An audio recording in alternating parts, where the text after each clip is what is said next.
ఓం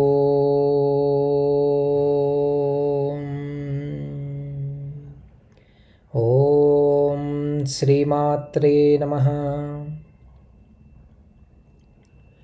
శ్రీ లలితా సహస్రనామ స్తోత్రం 47వ శ్లోకం. నిశ్చింతా నిరహంకార నిర్మోహ మోహనాశిని నిర్మమా మమతాహంత్రి నిష్పాప పాపనాశిని. నిశ్చింత, తాను కోరినది లభించనప్పుడు ఏర్పడు మానసిక వికారం చింత. అది దుఃఖానికి దారితీస్తుంది. బుద్ధి యొక్క దృశ్య రూపం చింత. బంధువుల వియోగం, కుటుంబ సభ్యుల వియోగం, సంపద హరణము మొదలగునవి బాధాకరములు. వాటి పర్యావసానం చింత. చితాదహతి నిర్జీవం చింతాదహతి జీవితం. అంటే ప్రాణం లేని శవమును కాల్చున్నది చితి, ప్రాణముండే మనిషిని కాల్చున్నది చింత. గుణభావముల యొక్క రూపం రాగాదులు చింతాసుఖములు. గుణములకు మూలం పరమాత్మ. బుద్ధి పరమాత్మ అంశ. యాదేవీ సర్వభూతేషు బుద్ధిరూపేణ సంస్థిత. బుద్ధి సుషుప్త్యావస్థలో పరమాత్మలో లీనమవుతుంది. కావున బుద్ధి అంశములగు చింతలకు కారణం అమ్మ. పరమాత్మ నుండి జన్మించునవి చింతలు. కావున పరాతత్వము చింతలేని ఆనందరూపం. అందుకే అమ్మ నిశ్చింత. ఓం ఐం హ్రీం శ్రీం నిశ్చింతాయై నమః. నిరహంకార. సృష్టి మహదహంకారం నందు జన్మించి విస్తరిస్తోంది. నేను అన్నదే ఆత్మపదం. నా అన్నను ఆత్మను సూచిస్తూ ఉంది. శరీరం ఆత్మ అన్నప్పుడు నా చేతులు, నా ముక్కు, నా కన్ను మొదలగు అవయవములతో కలిసి చెప్పుట జరుగుతోంది. ఈ భావన అహంకారంగా మారుతోంది. నేను, నాది అను బలవత్తరమగు భావనే అహంకారం. వయస్సు, విద్య, రూపం, సంపద అహంకారమునకు ముఖ్య కారణములు. కారణదేహమును నేను అనుట సాత్వికం. సూక్ష్మదేహమును నేను అనుట రాజసం. స్థూల దేహమును నేననుట తామసం.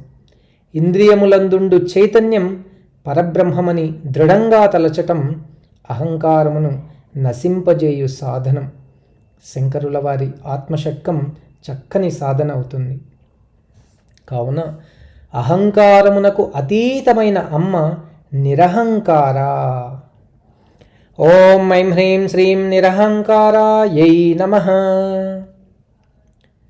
నిర్మోహ. వస్తువుపై గల వాంఛయే కామం. అనగా వస్తువును పొందాలి లేక వస్తువుపై చూపు ఇష్టము కోరిక. కోరికకు మరో రూపం కామం. కోరిక బలమగునప్పుడు వస్తువునకు తనకు సంబంధం పెరుగుతుంది. అదే రాగం. రాగం కూడా మోతాదు మించినప్పుడు ఏర్పడున్నది వ్యామోహం.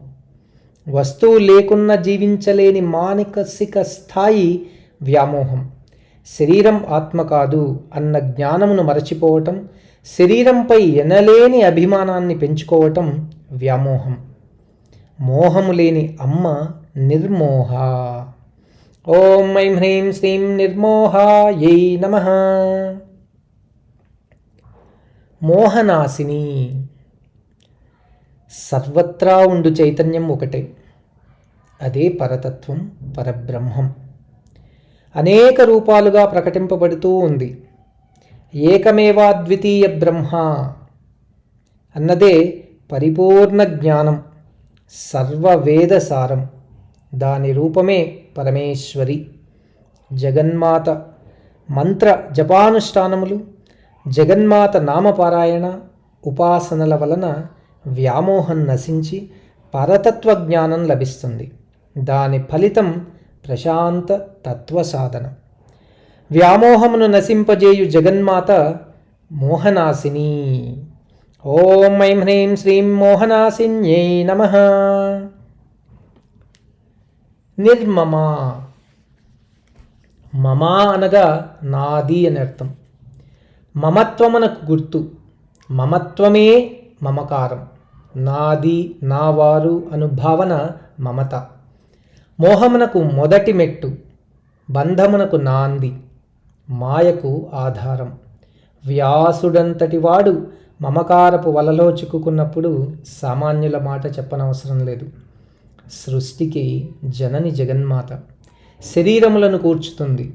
శరీరములందు జీవభావంతో మెలుగుతూ ఉంటుంది. అయినను తాను సాక్షిగా నిలిచి ఉంది. మమతకు కారణమగు అమ్మ మమతకు చిక్కదు. కారణం మమతే అమ్మ రూపం. అందుకే అమ్మ నిర్మమ. ఓం ఐం హ్రీం శ్రీం నిర్మయాయై నమః.